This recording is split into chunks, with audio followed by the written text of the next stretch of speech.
عزیز طلبہ و طالبات، السلام علیکم ورحمۃ اللہ وبرکاتہ۔ آج ہم دوسری کہانی ظالم بادشاہ پڑھنے جا رہے ہیں۔ تو پچھلے کلاس میں ہم نے چالاک بندر کی کہانی پڑھی، تو آج ہم ظالم بادشاہ کی کہانی پڑھنے جا رہے ہیں۔ تو پیارے بچوں،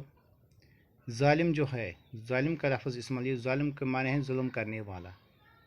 ظالم بادشاہ، یہ بادشاہ کے ساتھ جو لفظ ظالم استعمال ہوا ہے، ظالم بادشاہ یعنی وہ بادشاہ جو ظلم کرتا تھا، جو اپنی رعیہ کے ساتھ، جو اپنی مملکت میں لوگوں کے ساتھ ظلم کرتا تھا، اور اس ظلم کرنے کی وجہ سے اس بادشاہ کے ساتھ ظالم کا لفظ استعمال ہوا ہے۔ ظالم بادشاہ یعنی وہ بادشاہ جو اپنی رعیہ کے ساتھ ظلم کرتے تھے، جو لوگوں کے ساتھ ظلم کرتے تھے، اس لیے اس ظالم بادشاہ کا لفظ استعمال ہوا ہے۔ پیارے بچوں، اس درس میں ہم کیا اس بادشاہ کے اندر انسانیت تھی یا نہیں، کیونکہ یہ لوگوں کے ساتھ ظلم کرتا تھا، اس کے دل میں کیا انسانیت ہی یا نہیں، اور لوگ اس ظالم کو کن نگاہوں سے دیکھتے تھے، کیا لوگوں کے دلوں میں اس کی محبت تھی یا نفرت تھی۔ تو پیارے بچوں، آئیے ہم اس درس میں پڑھیں گے۔ ایک بادشاہ بڑا ظالم تھا۔ ایک بادشاہ جو ہے وہ بہت بڑا ظالم تھا، جو لوگوں پہ ظلم کرتا تھا، وہ اپنے ظلم کے لیے بہت بدنام تھا۔ تو اس ظلم کے لیے وہ بہت بدنام تھا، لوگ اس کو نفرت کی نگاہوں سے دیکھتے تھے، لوگوں کے دلوں میں اس کی نفرت تھی، کیونکہ یہ لوگوں کے ساتھ ظلم کرتا تھا، یہ لوگوں کے ساتھ ناروا سلوک کرتا تھا، لوگ تنگ آ چکے تھے، اور یہ بادشاہ جو ہے اپنے ظلم کی وجہ سے بدنام تھا،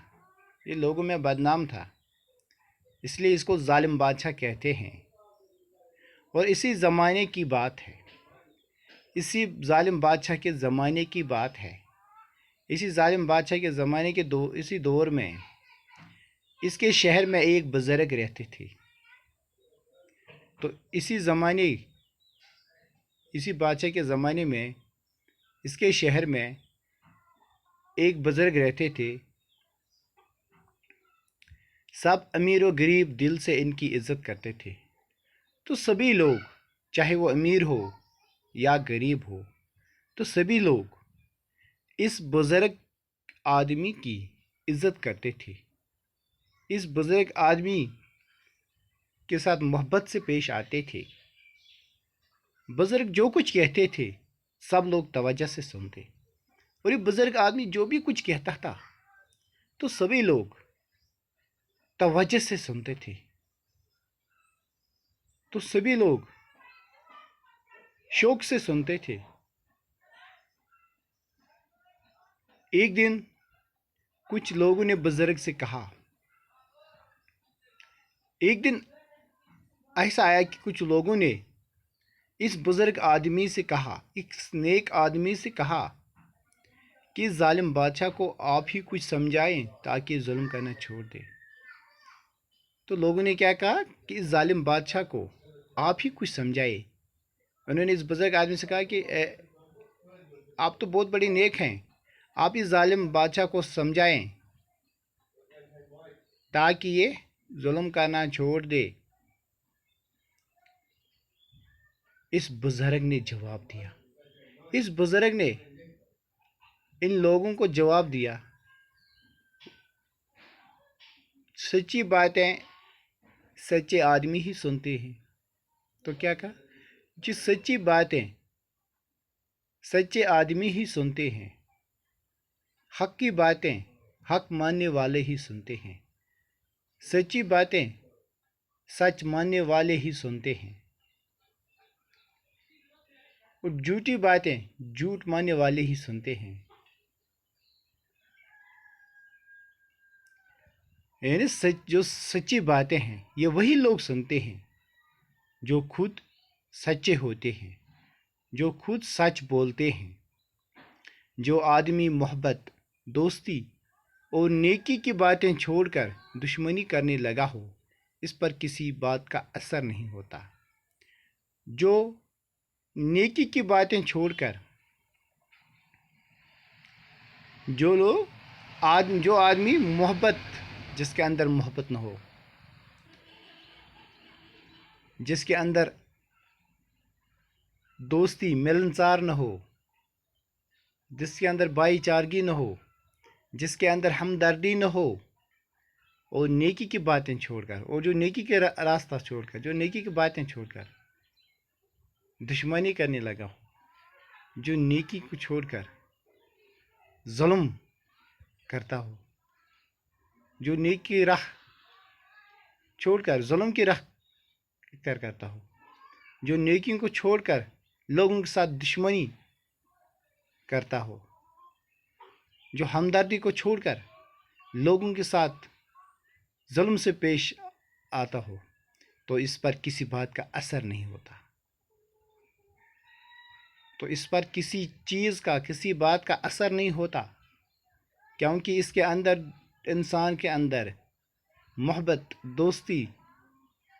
اور نیکی ہونی چاہیے، انسانیت ہونی چاہیے، کیونکہ اس بادشاہ کے اندر انسانیت نہیں تھی، اس لیے اس پہ کسی بات کا اثر نہیں ہوتا۔ یہ اس بزرگ نے لوگوں کو واپس فرمایا، سچ ہی کہا بزرگ نے۔ اس بزرگ نے سچ کہا، اس بزرگ آدمی نے سچ کہا، کیونکہ جب آدمی انسانیت کے اعلیٰ درجے سے خود کو گرا دیتا ہے، جب ایک آدمی انسانیت کے اعلیٰ درجے سے خود کو گرا دیتا ہے اور برے کاموں میں لگ جاتا ہے، جب ایک آدمی اپنی انسانیت کو کھو بیٹھتا ہے، جب ایک آدمی اپنے اندر محبت، دوستی اور نیکی کو چھوڑ کر، انسانیت کو چھوڑ کر حسد و کینہ کو جگہ دیتا ہے، تو اس انسان کے اندر یہ خود انسانیت کے اس درجے سے خود کو گراتا ہے، کیونکہ انسان کو کہا گیا ہے کہ یہ اشرف المخلوقات ہے، لیکن جب اس انسان کے اندر حسد اور بغض پیدا ہوتا ہے تو یہ انسان ہی نہیں رہتا، تو اس کے اندر انسانیت نہیں رہتی، کیونکہ حسد اور کینہ اس کو برے کاموں میں پھنساتا ہے، یہ برے کام کرنے پر مجبور ہوتا ہے، اس کو پھر سچ اور جھوٹ میں کوئی تمیز محسوس نہیں ہوتا،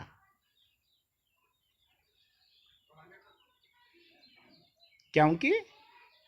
اس حسد اور کینہ سے اس کا ضمیر مر جاتا ہے، اس سے اس کا ضمیر ہی مر جاتا ہے، اس کے اندر انسانیت ختم ہو جاتی ہے، یہ حسد اور کینہ اس کے اندر انسانیت ختم کر دیتی ہے، تو اس انسان کے اندر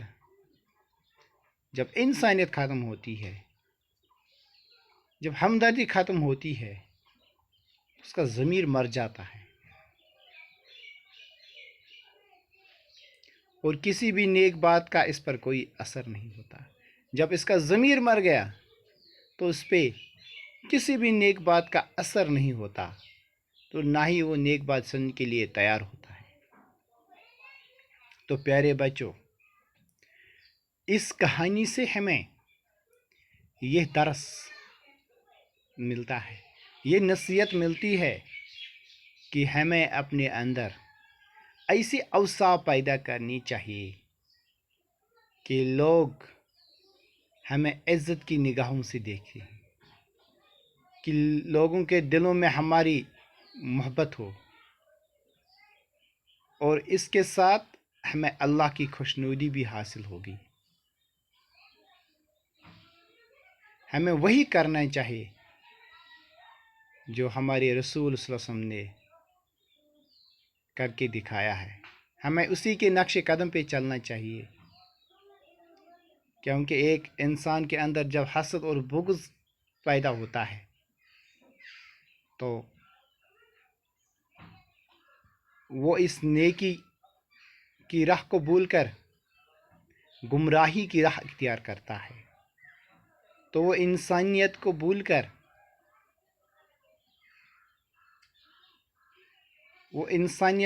کر گمراہی کی راہ اختیار کرتا ہے، تو پھر اس کے اندر انسانیت ختم ہو جاتی ہے، اس کا ضمیر مر جاتا ہے، تو لوگ بھی اس کو نفرت کی نگاہوں سے دیکھتے ہیں۔ تو پیارے بچوں، ہمیں خود اپنے اندر اچھے اوصاف پیدا کرنے چاہیے، اور اس ظالم بادشاہ کا حال دیکھ کر کہ لوگوں کے دلوں میں اس کی کتنی نفرت تھی، اس بادشاہ کے ساتھ ظالم کا لفظ کیوں استعمال ہوا ہے، تو ہمیں اس چیز کا خاص خیال رکھ کر اپنے اندر اچھے اوصاف پیدا کرنے چاہیے، اور اس بزرگ کی، جیسے کہ بزرگ لوگوں کے دلوں میں اس بزرگ کی، جو بادشاہ نہیں تھا، تو اس بزرگ کی لوگوں کے دلوں میں کتنی محبت تھی، کتنی عزت تھی، کیونکہ یہ بزرگ جو ہے یہ اللہ کا نیک بندہ تھا، یہ انسانیت کے نقش قدم پہ چلتا تھا، اور بادشاہ انسانیت کا نقش قدم بھول کر گمراہی کے نقش قدم پہ چلتا ہے۔ تو پیارے بچوں، ہمیں بھی ایسے ہی نقش قدم پہ چلنا چاہیے۔ تو انشاءاللہ اگلے کلاس میں ہم اس کی تیسری کہانی جو نیک امیر کے متعلق ہے، انشاءاللہ ہم اگلے کلاس میں پڑھیں گے۔ دیجیے اجازت، اللہ حافظ۔